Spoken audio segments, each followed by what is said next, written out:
Hi అందరికీ నమస్కారం. నేను ఈరోజు మీకు హైలాండ్ చూపిస్తున్నానండి. అవును, ఇది బ్రహ్మపుత్ర నది మధ్యలో ఉంటుందండి.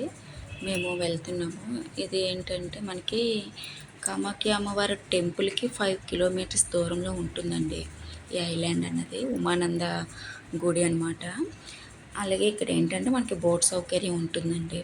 గవర్నమెంట్ది, ప్రైవేట్ది కూడా ఉంటుంది. మేము ఏంటంటే ఈ బోట్ కోసం ఒక 45 మినిట్స్ దాకా వెయిట్ చేయవలసి వచ్చింది. ఆ టైంలో నేను వచ్చి ఒక చెట్టు చూశానండి. ఆ చెట్టు పువ్వులు ఏంటంటే ఈ మధ్య ఎక్కువ నేను వీడియోలో కట్ట వింటున్నాను అమ్మవారికి ఇష్టము అనేసి. అందుకనేసి ఆ చెట్టు దగ్గర కరెక్ట్గా ఉండేసరికి నేను తీసుకున్నాను అనమాట. ఇవి చూపిస్తాను కదా, కానీ వీటి పేరు నాకు తెలియలేదండి. ఒకసారి కామెంట్ చేయరు ఎవరికైనా తెలిస్తే.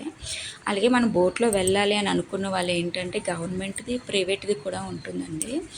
మేము వచ్చి 11:30 ఒకటి, 12:45 ఒకటి ఉంటే 11:30 అనేది మాకు టైం దాటిపోయింది.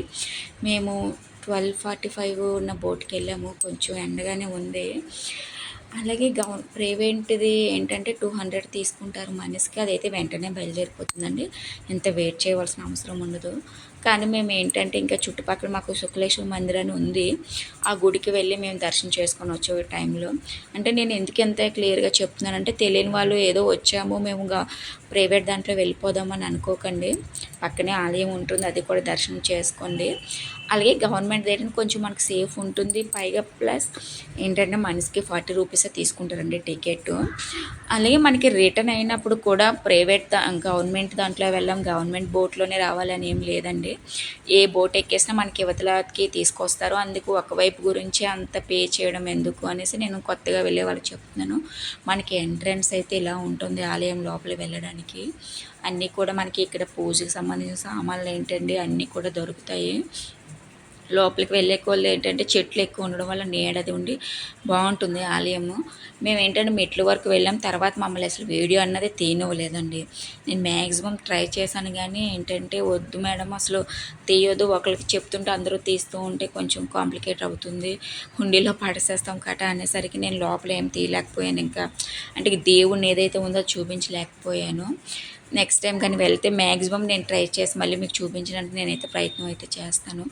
అలాగే మేము అక్కడి నుంచి వశిష్ఠ మహాముని ఆలయం అనేసి, అంటే వశిష్ఠ మహాముని అని అంటాము కానీ వశిష్ఠ మందిర్ అంటారు. ఇక్కడ కూడా శివ మందిరే.